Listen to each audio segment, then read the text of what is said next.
Hello friends, स्वागत है आपका एक बार फिर से हमारे यूट्यूब चैनल जीडीएस एकेडमी में, जहाँ पे आप पढ़ रहे हैं अकाउंट्स बहुत ही आसान तरीके से। तो आज का हम नया टॉपिक स्टार्ट करने से पहले मैं आपको एक चीज़ बता दूं, अगर आपने पहला पार्ट नहीं देखा है, हमारी पहली वीडियो नहीं देखी है मीनिंग ऑफ अकाउंटिंग की, तो आपको ये वाली क्लास समझ में नहीं आने वाली है। तो आप प्लीज़ उसे जरूर जरूर देखें, क्योंकि आज की जो वीडियो है पूरी की पूरी लिंक है हमारी पहली क्लास से। क्योंकि पहली क्लास में हमने अकाउंट्स की स्टोरी बताई थी, जिसमें ये बताया था कि अकाउंट्स का यूज कहाँ का होता है, अकाउंट्स का यूज क्यों होता है, कौन कौन करता है, अकाउंट्स के यूजेस में क्या क्या चीजें होती हैं। तो वो सारा का सारा हमने पहले क्लास में बताया हुआ है, तो आप प्लीज उसे जरूर देखिए। तो वहीं की लिंकिंग आज की क्लास में है। तो चलिए उसी जोश के साथ हम स्टार्ट करते हैं हमारी आज की वीडियो, आज के टॉपिक। हमारा आज का जो पहला टॉपिक है वो ये है कि बुक कीपिंग, अकाउंटिंग और अकाउंटेंसी में डिफरेंस। अब इन तीनों में डिफरेंस क्या है, ये सारा का सारा डिफरेंस, इन तीनों का डिफरेंस हमारा जो मेन टर्म्स है अकाउंटिंग का मीनिंग, उसमें से निकल के आएगा। तो अकाउंटिंग के मीनिंग में क्या था, accounting is an art of what, recording, classifying and summarising. तो ये तीनों की तीनों चीजें, इन तीनों को चीजों को मिला के ही इन तीनों का डिफरेंस निकलता है। तो सबसे पहला क्या है हमारा, रिकॉर्डिंग। रिकॉर्डिंग किस चीज की, ट्रांजैक्शंस की। कोई भी आपने सेल करी है, कोई भी आपने परचेज करी है, वो क्या है, उसको रिकॉर्ड करना। तो रिकॉर्डिंग को जो हम अकाउंट्स की लैंग्वेज में बोलते हैं, जो वो रिकॉर्डिंग होती है, रिकॉर्डिंग को हम क्या बोलते हैं अकाउंट्स की लैंग्वेज में, बुक कीपिंग। बुक कीपिंग मतलब सारे के सारे आपको रिकॉर्ड्स मेंटेन करना। आपने जितनी सेल्स करी है, सेल्स के बिल होंगे वो आपको मेंटेन करना है, हर एक की एंट्री करनी है। और वो एंट्री कहाँ पर होती है, आपने दुकानों में देखा होगा कि जहाँ पे आप कुछ भी सेल करने, आप कहीं जाते हैं दुकान पे, कुछ भी आप परचेज करने जाते हैं, तो एक जो उसका ओनर होता है वो एक लाल कलर की एक बुक होती है, ठीक है, उसे हम खाता बही बोलते हैं। जो लाल कलर की बुक होती है वो उसमें लिखता है। वो क्यों लिखता है, उसे क्या जरूरत है भाई लिखने की, वो क्यों लिखेगा, वो उसमें रिकॉर्ड कर रहा होता है, उसमें लिख रहा होता है, ठीक है। तो हम उसे कहते हैं रिकॉर्डिंग। अब रिकॉर्डिंग कहते हैं इसको, जो आपने देख लिया ना, प्रैक्टिकली भी देखा, मैं आपको बता रहा हूँ कि मैं आपको सब प्रैक्टिकली बताऊंगा, ठीक है। तो उस लाल कलर की बुक में जो लिखता है वो उसे हम क्या कहते हैं, रिकॉर्डिंग करना, ठीक है। नेक्स्ट आता है क्लासीफाइंग। अब उसमें रिकॉर्डिंग क्या, रिकॉर्डिंग लिखता है, अब लिखता क्या है, उसने किसको कितना बेचा, ठीक है। मान लो उसने उधार में बेचा, वो लिखेगा ना मैंने इसको उधार में बेचा, कि वो तभी तो आप दुकान पे जाते हो यार, बताएं किसी से आपकी उधारी चल रही होती है, तो वो आपको बताता है ना कि यार मेरा बैलेंस बता दे कितना है, मैंने तेरे को कितना पे करना है, तो वो देख के बता देता है, आपके नाम पे जाता है, वो कहता है यार तेरा इस बार ना 763 रुपये बिल बन रहा है, मेरे को पे कर दे, तो बताता है ना। वो कब बता पाएगा, जब उसने लिख रखा होगा, ठीक है। तो ये तो हो गया रिकॉर्डिंग। अब क्लासिंग फाइल में क्या है, क्लासिंग फाइल में ये है कि मान लो कि वो 763 रुपए का आपका बिल बन रहा है, आप उससे चीनी लेके आए, आप उससे घी लेके आए, आप उससे तेल लेके आए, कुछ भी लेके आए, उसने सारा चीजें उसने लिख रखी है, ये घी तेल शक्कर जो कुछ भी है, ये क्या है, इंडिविजुअल ट्रांजेक्शन को जो नोट कर रहे हैं वो किस में आता है, क्लासिफाइंग में, जो उसे आइडेंटिफाई कर रहा है, ठीक है। अब समराइजिंग क्या है, अब उसने लिखा कि आप घी लेके गए, चीनी लेके गए, तेल लेके गए, शक्कर लेके गए, ये सब लेके गए, उसका जो पूरा का पूरा बिल निकल के आया वो टोटल अमाउंट कितने का था, 763 रुपए का। ये क्या था, समराइजिंग। तो अब इसकी मैं आपको डीपली बताता हूँ इसमें है क्या। देखो सबसे पहले उसने क्या करा, उसने सबसे पहले क्लासीफाई करा, सबसे पहले उसने क्या करा, देखा कि उसने बेचा क्या है, ठीक है। अब उसने जो बेचा है वो किस में है, मॉनेटरी टर्म्स में है या फिर नहीं है, क्योंकि मान लो आप तेल लेके आते हो, उसके बदले में पैसे देने होते हैं ना, तो वो क्या है, मॉनेटरी टर्म्स में आइडेंटिफाई है, ठीक है, मॉनेटरी टर्म्स में है। अब फिर क्या, उसने ट्रांजैक्शन किस चीज की है, उसने सेल करी है, तो उसने सेल क्या करा है, ठीक है। अब उसके एक किराने की दुकान पे बहुत सारी चीजें होती हैं, तो वो देखेगा ना उसने सेल क्या क्या करा है, आइडेंटिफाई द ट्रांजैक्शंस, कौन सी उसने सेल करी है, क्या सेल करा है, ठीक है, उसकी वैल्यू कितनी है, ठीक है, उसका प्राइस कितना है। अब रिकॉर्डिंग करने के लिए दो चीजों की सबसे पहले बहुत जरूरत होती है। सबसे पहले आइडेंटिफाई द ट्रांजैक्शंस, कि आपको ये पता होना चाहिए कि ट्रांजैक्शंस किस चीज की है। सेकंड, मॉनेटरी टर्म्स, वो पैसों में होना चाहिए, ठीक है। तो ये क्या होगा हमारा, रिकॉर्डिंग एंड क्लासिफाइंग, जो बुक कीपिंग में सबसे पहले काम आता है, बुक रिकॉर्डिंग में काम आता है, जो भी आप चीजें लिखते हैं, ठीक है, ये हम क्या लेके चलते हैं, ये हमारा क्या होता है, बुक कीपिंग रिकॉर्ड्स, ठीक है। उसके बाद अब उसने सारा कुछ लिख लिया, जो वो 763 रुपए निकल के आया था, उसने सारी चीजों को जो समराइज करा, वो क्या हमारा समराइजेशन, ठीक है, वो हमारे क्या है, समराइजेशन का पार्ट, तो वो उसे हम अकाउंटिंग भी कहते हैं, ठीक है। तो चलिए हम बुकिश लैंग्वेज पे चलते हैं। ये हमारा आइडिया था, ये हमारी डिटेल्स थी, क्लासिफाइंग, समराइजिंग, ठीक है। तो ये है क्या क्या, रिकॉर्डिंग करना, समराइज करना, क्लासिफाइंग करना, इसी चीजों से डिफरेंस निकल के आएगा। तो बुक रिकॉर्ड करने के लिए मैं आपको एक चीज बताऊं, बुक रिकॉर्ड करने के लिए आपको बहुत सारी इतनी वास्ट नॉलेज की जरूरत नहीं होती है। आपको ये पता होना चाहिए कि यार आप मान लो कि आप किसी दुकान पे बैठे हो, आपने किराने की खुद की दुकान खोल रखी है, ठीक है, नहीं खोलो, आप बहुत अच्छी जॉब पे लगो, बट मैं आपको सिर्फ एक एग्जांपल दे रहा हूँ कि मान लो आपने किराने की दुकान खोल रखी है, ठीक है, तो आपको सामान बेचना है, आपको पता है कि ये सामान बेचना है, इतने का बिकेगा, आपको पता है ना वो सेल और परचेज है क्या। तो बस इतनी ही नॉलेज चाहिए कि आपको पता होना चाहिए कि सेल क्या है, परचेज क्या है, मेरे खर्चे कौन कौन से हैं, इनसे ही आपका बुक रिकॉर्डिंग होगा, बुक कीपिंग होगा, ठीक है। तो चलिए हम बुकिश लैंग्वेज पे चलते हैं। तो बुकिश लैंग्वेज हमारा क्या कहता है, सबसे पहले हम बुक कीपिंग के बारे में पढ़ते हैं। बुक कीपिंग क्या कहता है, आइडेंटिफाई द ट्रांजेक्शंस। ऑब्वियस ही बात है, ट्रांजैक्शन पता होने चाहिए। ट्रांजैक्शन क्या, आपका सेल है, परचेज है या खर्चा है, ठीक है, तो है क्या, identify the transactions of financial nature, monetary terms. Monetary terms मैं आपको बता रहा हूं कि जो भी आपका अकाउंट्स होगा वो सिर्फ और सिर्फ मॉनेटरी टर्म्स में होगा, इसलिए बुक कीपिंग के लिए सबसे पहला क्या जरूरी है, identify the transaction of financial nature and monetary terms. 100 रुपए का है, 200 रुपए का है, कितने का है, recording of major transactions, record करना। आपको पता लग गया कि आपकी कितने की सेल है, उसकी वैल्यू क्या है, क्या नेचर है उसका, आपने कौन सा सामान बेचा है, तब उसे आप रिकॉर्ड करोगे। सबसे पहले आप आइडेंटिफाई करते हो, सेकंड फिर उसे आप रिकॉर्ड करते हो, फिर क्या है रिकॉर्डिंग ऑफ ट्रांजैक्शंस, ठीक है, फिर क्या है प्राइमरी स्टेज। बुक कीपिंग क्या होता है, प्राइमरी स्टेज। प्राइमरी स्टेज आप जब तक रिकॉर्ड ही नहीं करोगे, आपको साल के अंत में पता लगेगा कि आपका कितना प्रॉफिट और कितना लॉस हुआ, नहीं ना। तो इसलिए सबसे पहले जो काम आता है वो आता है बुक कीपिंग, जिसे हम प्राइमरी स्टेज भी बोलते हैं। नेक्स्ट क्या होता है, सिस्टेमेटिक रिकॉर्ड। ये भी हमने पढ़ा है, सिस्टेमेटिक रिकॉर्ड कैसे। अब मान लो सिस्टेमेटिक रिकॉर्ड क्या है कि आपने 100 रुपए का बेचा ए को, ठीक है, बी को बेचा 200 रुपए का, सी को बेचा 300 रुपए का, पूरे दिन का आपका जो निकल के आया वो 600 रुपए की सेल निकल के आई। तो आप इसे जब तक ढंग से लिखोगे नहीं, आपको पता नहीं होगा मैंने किसको कितना बेचा, ठीक है, तब तक आपको नहीं पता लगेगा कि मेरा दिन के टोटल में या साल के टोटल में कितने आपकी सेल या परचेज हुई है। तो इसलिए कि सिस्टेमेटिक रिकॉर्ड आपको पता होना चाहिए कि क्या आप रिकॉर्ड कर रहे हो, ठीक है। उसके बाद होता है routine work and clerical in nature. Book keeping क्या होता है, रूटीन वर्क होता है, ठीक, ऑब्वियस ही बात है। जब आप किसी किराने की दुकान में बैठे हो या कुछ भी आप परचेज कर रहे हो, कोई भी आप धंधा कर रहे हो, ठीक है, कोई भी आप बिजनेस कर रहे हो, ठीक है, तो उसमें क्या है, रूटीन वर्क की ट्रांजेक्शन होती है। अब ये तो है ना कि यार आपने आज सेल करी, मैं फिर उसके बाद यार 1 महीने बाद सेल करूंगा, नहीं ना। तो वो डेली बेसिस पे होता है। जब तक आप डेली बेसिस पे रिकॉर्ड नहीं करोगे तब तक आपको एग्जैक्ट रिजल्ट सामने नहीं निकल के आएगा। इसलिए क्या होता है, रूटीन वर्क होता है, क्लरिकल इन नेचर होता है। क्लरिकल इन नेचर आपको अपने हाथ से करना होता है ये सारा काम। फिर उसके बाद जूनियर स्टाफ और एक्सपीरियंस स्टाफ, ठीक है। जूनियर स्टाफ यहाँ पे क्यों लिखा है, इसलिए लिखा है कि बुक कीपिंग रिकॉर्ड्स के लिए आप, अब मुकेश अंबानी है, मुकेश अंबानी तो अपनी बुक कीपिंग रिकॉर्ड नहीं करता ना, बुक्स मेंटेन नहीं करता, उसे नहीं पता ट्रांजेक्शन क्या, इसलिए उसने अपने नीचे बंदे रखे हुए हैं, ठीक है, उसने अपने नीचे बंदे रखे हुए हैं। तो इसलिए जो ये काम है बुक कीपिंग रिकॉर्डिंग का वो जूनियर स्टाफ करता है, ठीक है।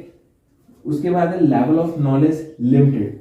मैं आपको ये कह रहा हूँ कि लेवल ऑफ नॉलेज लिमिटेड होती है। क्यों लिमिटेड क्यों होती है, क्योंकि आपको सिर्फ इतना पता होना चाहिए कि आपकी सेल कौन सी है, परचेज कौन सी है, खर्चा कौन सा है, ठीक है। तो इसलिए लेवल ऑफ नॉलेज बहुत कम होता है, बट होता है। ऐसा नहीं है कि यार आप कोई भी 5वीं क्लास के बच्चे को कह दो यार कि आप बुक रिकॉर्ड कर देना यार, मेरी सेल क्या है, परचेज क्या है, वो थोड़ी करेगा, वो तो आपकी टॉफियां खा के चला जाएगा, नहीं पता ना उसे। तो होनी चाहिए बट लिमिटेड होनी चाहिए, ऐसा भी ना हो कि उसका घड़ा खा दो, ठीक है। नेक्स्ट क्या है, नॉट रिक्वायर्ड एनालिटिकल स्किल्स। अब एनालिटिकल स्किल्स की जरूरत नहीं होती। अब मुकेश अंबानी बुक रिकॉर्ड्स नहीं करता, उसे किससे मतलब है, सिर्फ रिजल्ट से मतलब है। जो एनालाइज करके देगा मुकेश अंबानी को, जूनियर स्टाफ नहीं करके देगा, उसके बीच में जो मैनेजमेंट होती है, ठीक है, जो बड़े बड़े बंदे होते हैं, मैनेजर लेवल के बंदे होते हैं, वो सब चीजें एनालाइज करते हैं। उनको पता होना चाहिए कि यार मेरी सेल्स हुई है, ठीक है, पिछले साल से मेरी सेल कितनी इंक्रीज होगी, पिछले साल मैंने 1 लाख की करी थी, इस साल मैंने 3 लाख की करी है। ये सब एनालाइज कौन करेगा, जो रिकॉर्ड कर रहा है वो नहीं करेगा ना, जो रिजल्ट दे रहा है उसे पता होना चाहिए कि कितना बढ़ावा हुआ, कितनी सेल्स में हमारी इंक्रीज हुई, ठीक है। तो ये सब का सब बुक कीपिंग रिकॉर्ड है। सबसे पहले आपको आइडेंटिफाई द ट्रांजैक्शन, सबसे पहले आपको ट्रांजैक्शंस पता होनी चाहिए, मॉनेटरी टर्म्स में होनी चाहिए, सबसे जरूरी, ठीक है। और वो बिजनेस ट्रांजैक्शन भी होनी चाहिए। आप पर्सनल ट्रांजैक्शन बिजनेस में रिकॉर्ड नहीं कर सकते हो, ठीक है। फिर आता है recording of major transaction, identify कर लिया मॉनेटरी टर्म्स में, फिर उसके बाद रिकॉर्ड करोगे। ये सब हमारा क्या प्राइमरी स्टेज है। लेवल ऑफ नॉलेज बहुत लिमिटेड होनी चाहिए, ठीक है। उसके बाद ये रूटीन वर्क है, जूनियर स्टाफ करता है, ये सब चीजें हैं, ठीक है। तो मैं बता रहा हूँ ये बुक कीपिंग मैंने आपको पहली क्लास में पूरी जो स्टडी बताई थी, पूरी जो स्टोरी बताई थी, उसी से निकल के आ रहा है सबका सब, कुछ नया नहीं है, सब मीनिंग में से निकल के आ रहा है। अगर वो आपने क्लास अच्छे से लगाई है, अगर आपने सुनी है, तो आपको बहुत आसानी से समझ में आएगा, ठीक है। ये तो हो गया यार बुक कीपिंग। अब क्या होता है अकाउंटिंग। वही मीनिंग में हमने पढ़ा था, रिकॉर्डिंग हो गया, क्लासिफाइंग हो गया, कौन कौन सी ट्रांजेक्शन, अब उसको समराइज। अब किराने वाली दुकान की एग्जांपल है कि यार आपको 763 रुपए देने हैं, उसने जब सबका टोटल करा, ठीक है, तो निकल के आया यार आपको 763 रुपए देने हैं, तो वो उसने क्या करा, सब चीजों का टोटल करके उसको समराइज करा, तभी तो निकल के आया, अदरवाइज निकल सकता था, ठीक है। तो इसने क्या समराइज करा रिकॉर्डिंग ट्रांजेक्शन का, जो उसने यहाँ पे रिकॉर्ड करी थी ट्रांजेक्शन, उसने रिकॉर्ड करके उसको क्या करा, समराइज करा। फिर उसके बाद क्या है इंटरप्रिटेशन ऑफ रिजल्ट्स। जब उसने समराइज करा तो साल के अंत में देखा उसका प्रॉफिट और लॉस कितना आ रहा है, उसने क्या करा रिजल्ट निकाला कि यार इंटरप्रिटेशन मतलब कि रिजल्ट से क्या निकला, उसे प्रॉफिट हो रहा है या लॉस हो रहा है। जब तक वो सारी चीजों को समराइज नहीं करेगा, मान लो उसकी 100 रुपए की सेल हो रही है, 80 रुपए की परचेज हुई थी, तो 20 रुपए का प्रॉफिट हो गया, ठीक है। जब तक ये क्या समराइज करेगा, समराइज करने के बाद ही उसका क्या आएगा, रिजल्ट आएगा, ठीक है। फिर उसके बाद है कम्युनिकेट द रिजल्ट्स। अब अकाउंटिंग में क्या होता है, रिजल्ट्स को कम्युनिकेट किसको करना है, क्या करूं मैं अपना प्रॉफिट किसी को क्यों बताऊं, साले नजर लगा देंगे, है ना। तो इसलिए तो रिकॉर्डिंग क्या करना है, रिकॉर्डिंग समराइजिंग इंटरप्रिटेशन कम्युनिकेटिंग सिर्फ किस किस को करना होता है। मान लो आपने किसी से लोन लिया है, ठीक है, अब जिसको लोन दिया है वो तो ये चाहेगा यार तू मेरी पेमेंट कैसे करेगा, बैंकों से आप लोन लेते हो यार, बैंक ऐसे थोड़ी लोन दे देता है, जब तक आपकी रीपेमेंट कैपेसिटी नहीं होगी। तो इसलिए क्या होता है कि तब तक जब तक आपकी रीपेमेंट कैपेसिटी नहीं होगी तब तक आप नहीं बता पाओगे ना कि यार मैं पेमेंट कैसे करूंगा, ठीक है, बैंकों को विश्वास ही नहीं होगा। तो इसलिए क्या होता है कम्युनिकेटिंग द रिजल्ट। तो इसलिए हमारा जो भी प्रॉफिट या लॉस होता है वो हमें किसको बताना होता है, बैंक्स को, या फिर जिसने आपने बिजनेस में इन्वेस्ट किया हुआ है आपके बिजनेस में, या फिर आपने जिससे लोन लिया हुआ है उसको बताना होता है कि हमारा एक्चुअल में प्रॉफिट लॉस सेल्स कितना हुआ है, ठीक है। ये क्या है सेकेंडरी स्टेज। सेकेंडरी स्टेज कैसे है, मान लो ये तो प्राइमरी स्टेज थी, ये है सेकेंडरी स्टेज। जब तक रिकॉर्डिंग ही नहीं होगी क्या हम उसे समराइज कर पाएंगे, नहीं ना। क्या हम रिजल्ट निकाल पाएंगे, नहीं, क्योंकि हमें पता नहीं है कि हमारी परचेज सेल कितनी चढ़ी है, मतलब कि हमने अपनी बुक्स में कितना लिखा है, ठीक है। तो ये क्या होती है secondary stage. Find out the net results. Net results की बात करता है, यहाँ पे इंडिविजुअल की बात करता है। आपने ए को सेल किया, बी को सेल किया, आपने 1 तारीख को सेल किया, 2 तारीख को सेल किया, 3 तारीख को सेल किया, 4 तारीख को सेल किया, ठीक है। ये क्या करता है, उस चीज को समराइज करके नेट रिजल्ट बताता है। बताओ यार 31 तारीख को मैंने कितना सेल किया, टोटल बताओ पूरे महीने का कितना है। जब समराइज करने के बाद ही नेट रिजल्ट आएगा ना, ठीक है। Analytical nature. एनालिटिकल कैसे, ये एनालिटिकल नहीं था, बुक कीपिंग एनालिटिकल नहीं था। ये एनालिटिकल क्यों है, क्योंकि अब मान लो कि एनालिटिक इसलिए है क्योंकि मान लो कि आपने सेल कर ली पूरे महीने में, ठीक है। आपने जनवरी में सेल करी 50,000 रुपए की, आपने फरवरी में सेल करी 1 लाख रुपए की, ठीक है। अब दोनों महीनों में ही डिफरेंस है, अब दोनों महीने में डिफरेंस है, इसका रिजल्ट कैसे निकलेगा। अब मान लो कि 50,000 से 1 लाख हुआ यार, बिजनेस प्रोग्रेस पे है, सेल बढ़ गई ना 1 लाख, तो उसका एनालिसिस कौन करेगा, सेल क्यों बढ़ी। मैंने अपना सेल प्राइस बढ़ा दिया, पहले मैं एक चीज 1 रुपए की बेचता था, अब मैं वही चीज 1.5 रुपए की बेचता हूँ, जिससे मेरा बिजनेस जो है बढ़ गया, मेरी सेल्स बढ़ गई, मेरी इनकम बढ़ गई, ठीक है। उस चीज को एनालाइज करेगा कि मेरी इनकम जो है, मेरी सेल्स जो है वो क्यों बढ़ी। क्या मैंने अपना सेल प्राइस बढ़ा दिया, 500 की चीज मैंने 550 में बेच दी, ठीक है, तो उस वजह से मेरी सेल्स बढ़ रही है, या फिर मेरे कस्टमर ज्यादा हो गए। 2 चीजें हो सकती है, या तो मेरे कस्टमर ज्यादा बढ़ गए, पहले मेरे पास 100 कस्टमर थे जिनको मैं सेल करता था, अब मेरे पास 200 कस्टमर है जिसको मैं सेल करता हूँ। उस चीज का एनालाइज कैसे करेंगे, वो क्वेश्चन में आता है अकाउंटिंग में, ठीक है। सेकंड स्टेज, इसमें क्या होता है सीनियर स्टाफ की जरूरत पड़ती है। अब वही 50,000 से 1 लाख की सेल की हुई, अब वो जूनियर स्टाफ तो बताएगी नहीं, वो तो बेचारा क्या कर रहा है, वो तो बेचारा बुक मेंटेन कर रहा है, खाते लिख रहा है, सब कुछ कर रहा है। अब उसको एनालाइज कौन करता है, सीनियर स्टाफ। मुकेश अंबानी को रिपोर्ट कौन देगा, ठीक है, जूनियर स्टाफ तो देगा नहीं, उसका तो उसे पता ही नहीं है, मुकेश अंबानी को पता नहीं तू है कौन, सैलरी जा रही है उसको बस, ठीक है। अब उसको रिपोर्ट कौन करेगा, सीनियर स्टाफ। एनालाइज कौन करेगा, उसका सीनियर स्टाफ का होना जरूरी है, क्योंकि उसमें स्किल्स होती है, उसमें हायर स्टडीज होती है, ठीक है, हायर स्टडीज उसने कर रखी होती है। अब मान लो कि बुक कीपिंग में क्या होता है, सबसे पहले जिसने सिर्फ ग्रेजुएशन कर रखी होती है, जैसे मान लो बीकॉम का बंदा, ठीक है, फिर उसमें क्या ना अकाउंटिंग में सीनियर स्टाफ एमबीए का बंदा, ठीक है। तो लेवल ऑफ नॉलेज का भी इसमें फर्क पड़ता है। इसमें लेवल ऑफ नॉलेज क्या होती है, हाई होती है। एनालिटिकल स्किल्स होती है कि उसे रीजन पता होना चाहिए और उसकी सेल बढ़ी तो क्यों बढ़ी, अब इसको थोड़ी पता सेल बढ़ी तो भाई तो रिकॉर्ड करता जा रहा है, इसे पता है ना, अकाउंटिंग वाले को पता है कि सेल्स क्यों बढ़ी। इसमें एनालिटिकल स्किल्स होती है, लेवल ऑफ नॉलेज क्या होती है, हाई होती है, ठीक है। एनालिटिकल स्किल्स इसमें रिक्वायर्ड होती है कि इसमें रिक्वायर्ड नहीं होती। इसमें सिर्फ इसको क्या पता होना चाहिए यार कौन सी सेल है, कौन सी परचेज है, बस मुझे चढ़ानी है डेली टू डेली बेसिस पे। ये हो गया हमारा अकाउंटिंग एंड बुक कीपिंग का रिपोर्ट। अब यार सर ये तो ठीक है यार, ये दोनों तो हो गए, अब ये अकाउंटेंसी क्या होती है। अकाउंटिंग और अकाउंटेंसी तो सेम होना चाहिए। आप अपनी बुक का फ्रंट पेज उठा के देख लो जिसपे लिखा होगा अकाउंटेंसी, अकाउंटिंग नहीं लिखा है, वहां पे अकाउंटेंसी क्यों लिखा है।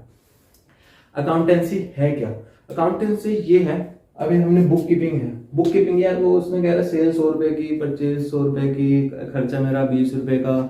तो इसके ना रूल्स होते हैं सब लिखने के, कैसे कैसे लिखना है, क्या लिखना है, कैसे लिखना है, क्यों लिखना है, उस सब के रूल्स बने होते हैं। हर चीज के रूल्स होते हैं। आपके घर में आपकी मम्मी ने आपके लिए रूल्स बना रखे होंगे, अरे बेटा यार तू 10 बजे सोएगा तो आप 10 बजे सो जाते हैं, रात को दूध पी के सोना है, सुबह 6 बजे उठना है, स्कूल जाना है, ठीक है। तो इस सब की मम्मी ने आपके प्रिंसिपल आपके रूल्स बना रखे हैं। अब आप स्कूल में जाते हो, प्रिंसिपल होता है, आपके स्कूल्स के रूल होते हैं। रूल क्या होते हैं, आपको 8 बजे स्कूल आना है, ठीक है, आपकी 2 बजे छुट्टी होगी। वो ऐसे थोड़ी होता है आप कब मर्जी स्कूल आओ, कब मर्जी चले जाओ। ऐसा होता तो कितना मजा होता ना, कोई 10 बजे आ रहा है, कोई 5 बजे आ रहा है, कोई 4 बजे आ रहा है, कोई रात को 10 बजे वापसी जा रहा है, अब टीचर बैठे हैं, कौन सा आएगा कब पढ़ेगा। नहीं, एक सिस्टमेटिक वे होता है, सबके रूल्स बने हुए होते हैं, ठीक है। ये सारे रूल्स हर जगह चलते हैं। आपके घर के अलग रूल्स होते हैं, स्कूल के अलग रूल्स होते हैं, इसी तरह बिजनेस के भी अलग रूल्स होते हैं, और इसी तरीके से अकाउंट्स के भी अलग रूल्स होते हैं, ठीक है। अब उस रूल्स को हम क्या कहते हैं, अकाउंटेंसी। इसमें लिखा हुआ है कि आपको जो बुक कीपिंग है, आपको जो रिकॉर्डिंग है वो कैसे करनी है, उसमें सब लिखा हुआ है, ठीक है। तो इसलिए हमारी जो बुक्स का नाम है वो भी अकाउंटेंसी है और कुछ नहीं है, ठीक है। तो अकाउंटेंसी ही है जिसमें सेट ऑफ रूल्स, प्रिंसिपल्स, ये सब लिखा हुआ है। हर किसी का लॉ होता है, हर किसी के रूल्स होते हैं, इसलिए अकाउंट्स के भी हुए हैं, जिसे हम अकाउंटेंसी कहते हैं। अकाउंटिंग और अकाउंटेंसी में सबसे बड़ा डिफरेंस यही है, उसमें सारा का सारा बॉडी ऑफ नॉलेज एक अलग से बॉडी होती है। जैसे आपका स्कूल है, ठीक है, स्कूल किसी न किसी के अंडर में आता है, किसी ट्रस्ट के अंडर में आता है। इसी तरह का होता है अकाउंटेंसी की एक अलग से बॉडी होती है जो ये सब रूल्स बनाती है, ठीक है। Set of rules, principles, set of rules बने हुए हैं कि आप यार सेल करोगे तो कैसे करोगे, वो सब सारा का सारा इसमें लिखा हुआ है। इसमें लिखा हुआ कि डिसीजन मेकिंग पावर भी होती है। Decision making functions also on the basis of the information provided by the bookkeeping and accounting। अब डिसीजन मेकिंग कैसे, इसमें क्या होता है कि मान लो आपने अकाउंटेंसी के रूल्स को फॉलो करते हुए आपने बुक कीपिंग करी, आपने रिकॉर्ड बनाया, ठीक है। अब इससे रिजल्ट निकल के आया।